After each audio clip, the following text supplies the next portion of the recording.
Hi hello welcome back to our channel. പുതിയൊരു വീഡിയോയിലോട്ട് എല്ലാവർക്കും സ്വാഗതം. അപ്പോൾ ഇന്നത്തെ വീഡിയോ എന്ന് പറയുന്നത് ഒരു കുഞ്ഞു വീഡിയോ തന്നെയാണ് കേട്ടോ.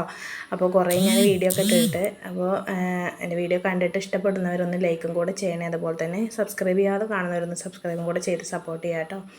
അപ്പോൾ ഇതാണ് അടയാണ് ഉണ്ടാക്കുന്നത് ഈവനിങ്ങിന്. അപ്പോൾ ഇന്ന് എണ്ണ പലഹാരങ്ങളും അതും ഇതൊക്കെ ആയിട്ട് എപ്പോഴൊന്നും ഇല്ലെങ്കിലും എപ്പോഴെങ്കിലുമൊക്കെ ആയിട്ട് എണ്ണ പലഹാരങ്ങളാണ് അധികം ഉണ്ടാക്കാറ്. അപ്പോൾ അതിൽ നിന്നൊക്കെ വ്യത്യസ്തമായിട്ടൊന്ന് അട ഉണ്ടാക്കാമെന്നാണ് വിചാരിച്ചിട്ടുള്ളത് കേട്ടോ. അപ്പോൾ അതിന് വേണ്ടി എന്താ ഗോതമ്പ് പൊടിയാണ് എടുക്കുന്നത്. പിന്നെ നേരത്തെ തേങ്ങയും അതുപോലെ തന്നെ ശർക്കരയൊക്കെ നന്നായിട്ട് മിക്സ് ചെയ്തെടുത്ത് വെച്ചിട്ടുണ്ട് കേട്ടോ. ഇനിയിപ്പോൾ ഞാൻ ചപ്പാത്തിക്കൊക്കെ കുഴക്കുന്നത് പോലെയാണ് ഞാൻ കുഴച്ചെടുക്കുന്നത്. ചിലവർ ദോശമാവിനൊക്കെ മാവ് എടുക്കില്ല, അതുപോലെയാണ് ചിലവരെടുക്കുക.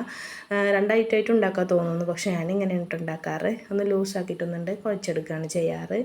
പിന്നെ അതിന് ശേഷം നന്നായിട്ട് തന്നെ ഒന്ന് പരത്തി, അതായത് വാഴയിലൊക്കെ കട്ട് ചെയ്തെടുത്ത് കഴുകി ക്ലീനാക്കി അതിൽ ഒന്ന് പരത്തി എടുത്തിട്ടുണ്ട്. എന്നിട്ട് ഫില്ലിങ് കൂടെ വെച്ച് കൊടുത്തിട്ടുണ്ട് കേട്ടോ. പിന്നെ എന്താ ഞാൻ ഈ ചിരട്ട ഞാൻ നടുവിൽ വെച്ചിട്ടുള്ളത് ഞാൻ ഒരു വീഡിയോയിൽ കണ്ടതാണ് കേട്ടോ. എനിക്ക് നല്ലൊരു യൂസ്ഫുള്ളായി തോന്നി. അപ്പോൾ അതുപോലെ ഞാനൊന്ന് ചെയ്ത് നോക്കിയതാണ് കേട്ടോ. ആദ്യമൊക്കെ ഞാൻ അട ഞാനിങ്ങനെ അട്ടിയിട്ടായിട്ട് വെച്ചിട്ടുണ്ടായിരുന്നത്. അപ്പോൾ ഇങ്ങനെ വെക്കുമ്പോൾ എല്ലാം നന്നായിട്ട് തന്നെ വൃത്തിക്ക് കിട്ടുകയും ചെയ്യും. നല്ലൊരു ഉപകാരമായിട്ടുണ്ട് കേട്ടോ.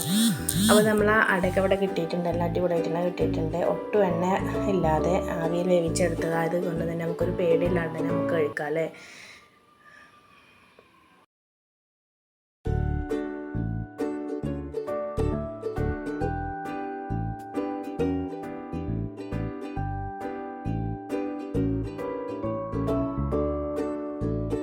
ഇന്നിപ്പോൾ കറി വെക്കുന്നത് മീൻ കറിയാണ്. അപ്പോൾ CD മുള്ളനാണ് കേട്ടോ. CD മുള്ളനാണ് ഇവിടെയൊക്കെ പറയാറ്.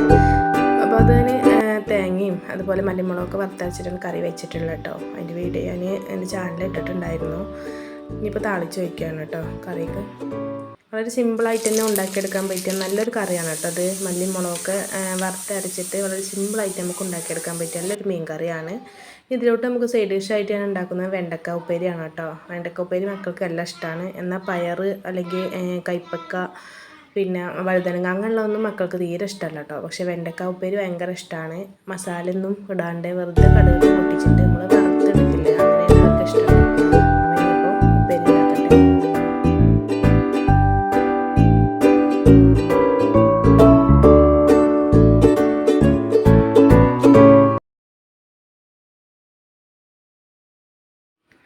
ലേശം ഓയിൽ ഒഴിച്ച് അതിലോട്ട് കടുകിട്ട് പൊട്ടിച്ച് 2 ഉണക്കമുളകും കൂടി ഇട്ടിട്ട്, പച്ചമുളക് ഇടുന്നില്ല കേട്ടോ, ഉണക്കമുളക് അത്യാവശ്യം എരിയുന്നുണ്ട്.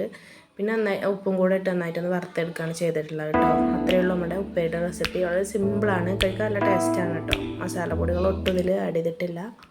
അങ്ങനെ ഉച്ചക്കത്തെ പരിപാടിയൊക്കെ കഴിഞ്ഞ് ക്ലീനിങ് പരിപാടിയൊക്കെ കഴിഞ്ഞ് പണിയൊക്കെ ഒരുവിധം ഒരുങ്ങിയിട്ടുണ്ട്. അപ്പോൾ ഇതാ ഈത്തപ്പഴവും അത്തിപ്പഴവും അതുപോലെ തന്നെ ബദാമൊക്കെ പാടാക്കിയിട്ടൊരു ലേഹാക്കിയതാണ് കേട്ടോ. ഇത് കുട്ടികൾക്ക് കൊടുക്കുകയാണെങ്കിൽ നല്ലതാണ്. രാവിലെ വൈകുന്നേരമൊക്കെ കുട്ടികൾക്കും വലിയവർക്കൊക്കെ കഴിക്കാം, ഒട്ടും എണ്ണയൊന്നുമില്ല അതിൽ.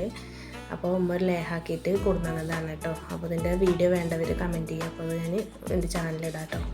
ഇതിപ്പോൾ നാളത്തേക്കുള്ള മാവാട്ടി വെച്ചതാണ്. അപ്പോൾ അതിൻ്റെ നടുക്കെ കാണുന്നത് പപ്പടമാണ് കേട്ടോ. ഞാൻ ബേക്കിംഗ് സോഡ ഇടാറില്ല. അപ്പോൾ നന്നായിട്ട് തന്നെ പതഞ്ഞ് പൊന്തി വരും കേട്ടോ.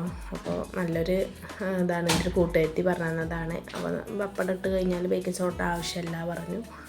അങ്ങനെ ഇതാ കൗണ്ടർ ടോപ്പൊക്കെ ക്ലീനാക്കി എടുത്തിട്ടുണ്ട്. അങ്ങനെ നമ്മൾ ക്ലീനാക്കി എടുത്താൽ രാവിലെ നമുക്ക് കിച്ചണിലോട്ട് ഒരു പോസിറ്റീവ് എനർജിയാണ്. അപ്പോൾ ഞാൻ എൻ്റെ വീഡിയോ വൈൻഡപ്പ് ചെയ്യാണ്. അപ്പോൾ വീഡിയോ കണ്ടിട്ടുണ്ടെങ്കിൽ ഇഷ്ടപ്പെട്ടിട്ടുണ്ടെങ്കിൽ മറക്കാതെ ലൈക്ക് ചെയ്യണേ. അതുപോലെ നിങ്ങളുടെ അഭിപ്രായം എന്തായാലും താഴെ ഫീഡ്ബാക്കായി അറിയിക്കണം.